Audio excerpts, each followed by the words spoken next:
with Pink's Garage. Today we are going to be doing something a little different. We're taking a break from the Mustang project because I need to get some parts for that I don't have the money for quite yet. We need to rebuild the engine completely, and until that's ready, we're taking a break from it. Next thing we'll do on it is probably just some work on the interior with parts I already have. But for today, we're going to be doing a little bit of work on the 2016 Mustang, installing some long tube headers. The headers I got are not any name brand. We're going to see how well they work, how well they fit, what they sound like. I've already checked them out and the construction looks pretty good. So just hold on one second and I'll grab one. Now, what we have here is the header, which see if you can look in here and see the welds inside are actually pretty nice. Not bad at all. They got some tack on the outside too, just for strength. The pipe is stainless steel. It's fairly thick. I mean, it's not like super thin like I expected. It seems to be about the same grade as any of the name brand styles. What we have here in the collector, can't really see in there. Need to get a light in there to see it. Got some pretty decent welds inside of the collector. I just don't, on some of the fancier ones I've seen where they have like the point coming out in the middle, which is supposed to help with the air and everything. And right there we have the O2 sensor port that I've blocked off. And then I welded on another one, which that's why that welding looks like crap. That's my welding.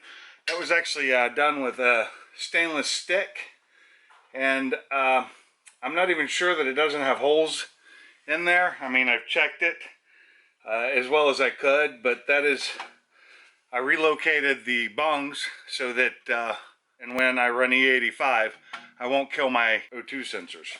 The flatness of this part right here seems okay.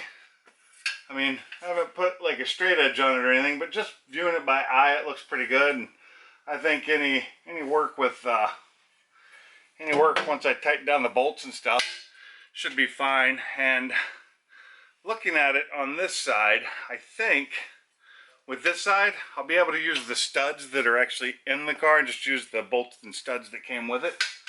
On this side, on the other one, I think that won't be possible because I think we'll have an interference right here, but maybe not. We will see. The biggest interferences I worry about is going to be the starter and the steering. I don't want to have to bang these out too much if I don't have to.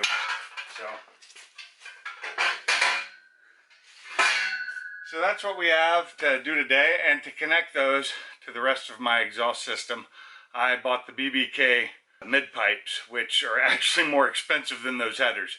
Let's get on with this. I'm going to open up the hood and we're going to get started. First things first, we're going to pull the battery connections off so that we kill everything, because we are going to be removing the starter.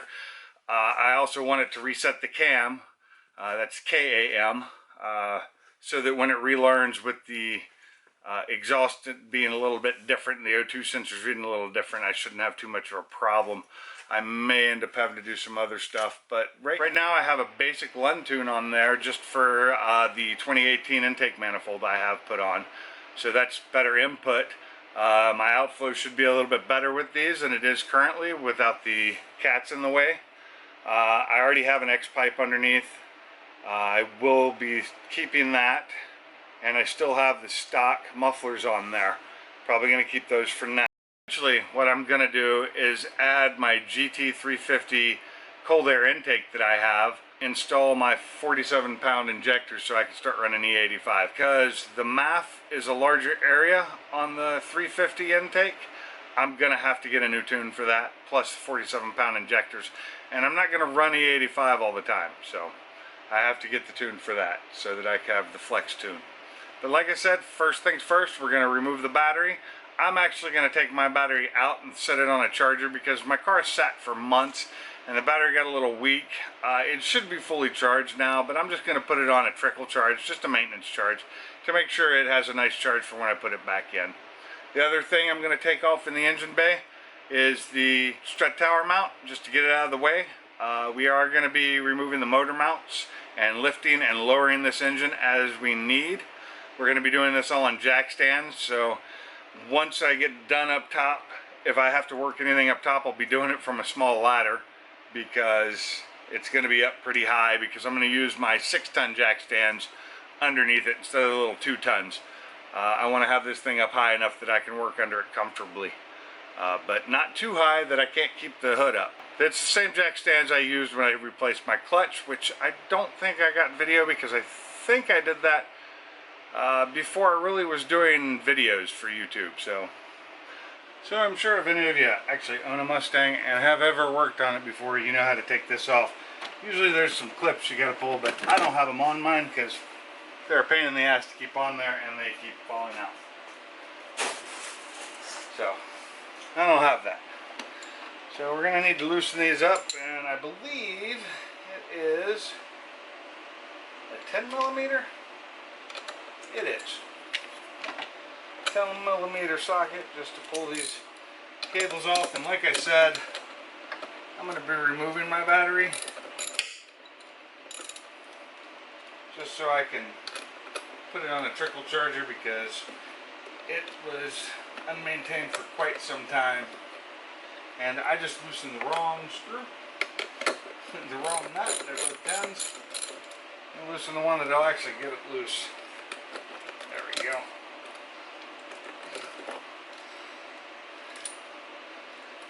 Tighten this ground back up. When I put it back in, it works without problem. Now, I may need to look into my battery being replaced, because this car is getting older. It's a 2016 model. It's now 2020, and as far as I know, this is the original battery.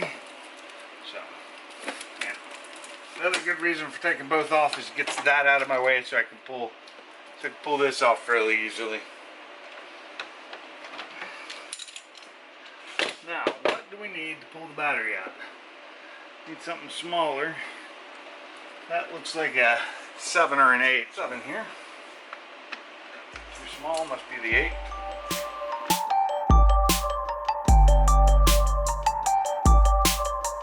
Not super heavy. So, that's it. Little teeny battery. Let's see if we can't get this strut tower brace off. Be the case. I'll just use a bruiser here to take them off.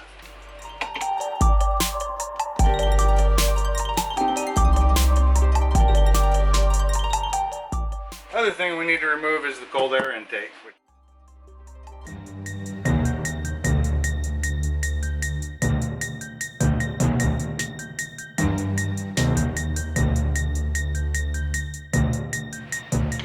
Oh wow, it's amazing. So this is a piece of rubber from somebody's tire in front of me on the drag strip.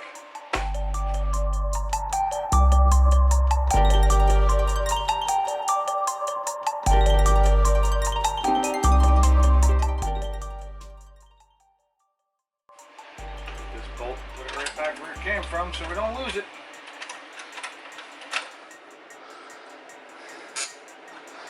So you can see down there, we have the motor mount. We're going to need to remove at least that top bolt.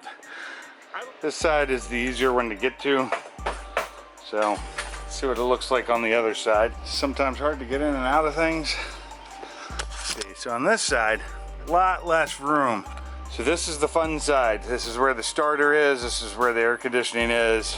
All kinds of crap that we got to deal with. I'm gonna get the car up on jack stands, and when I get that done, we'll be back. No need to watch me do that. Okay, we're back.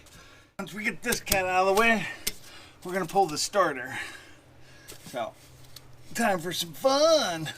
When I took this out last time when I changed the clutch, I ended up breaking the bolts that went in here, so I ended up cutting off the studs that were in here, drilling them out, or knocking them out, and replacing them with just what looks to be regular bolts, not stainless, because they have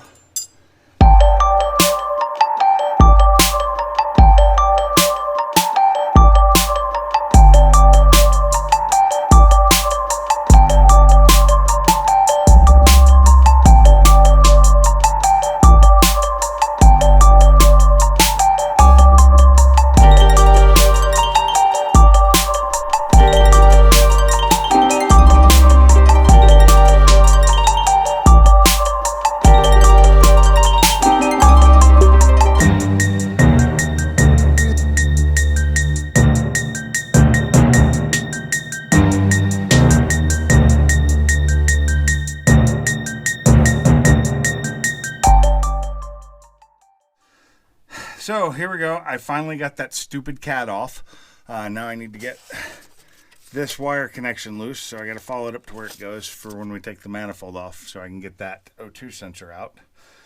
And next, we have to get this starter off, which is just such a fun thing to do, because this is one of the old 3-bolt starters, because Ford decided they wanted to use 3 bolts. Don't ask me why. And the 2018s and newer, they're 2-bolt. So much easier. So let me go ahead and get that. I'm pretty sure that's a 10 and a 13. So that's what we're going to go with, and we'll continue on from there.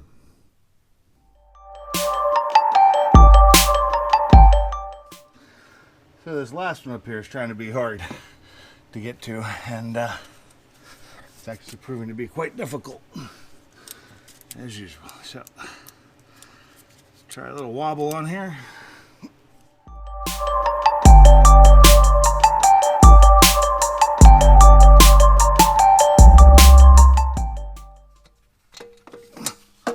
Okay, there we go. There's the starter out of the way. My plan is to work on the passenger side first and not the driver's side. It's the hardest side, so might as well get it done and out of the way. So now we've got it ready to lift the engine off the oil pan here, right on the corner as much as possible. And the strongest part of this, it's a 2016, so I've still got a metal oil pan. Before we do this though, we need to get the bolts loose up here on this mounting bracket. So I've got this holding this so that it's not going to fall. It's not going to come down any. And we're going to loosen up the mounting bracket, and then we're going to lift this up, pull the mounting bracket out of the way. Then we can get to all the bolts up here for the header. And if we can't get them from down here, we'll get them from up top, but I'm hoping to be able to get them from down here. This looks to be a 13, so I'm gonna go grab my ratchet and a 13 mil, and we'll get on that.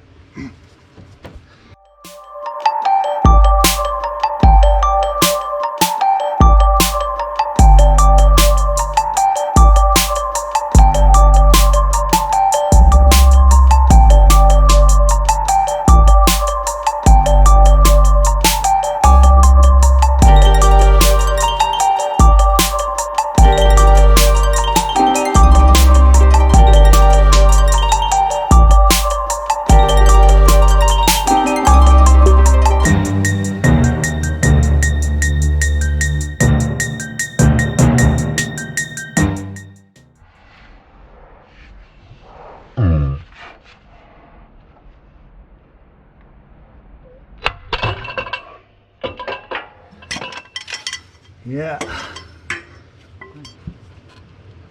Ah, crap. Yeah, pretty sure I stripped the bolt.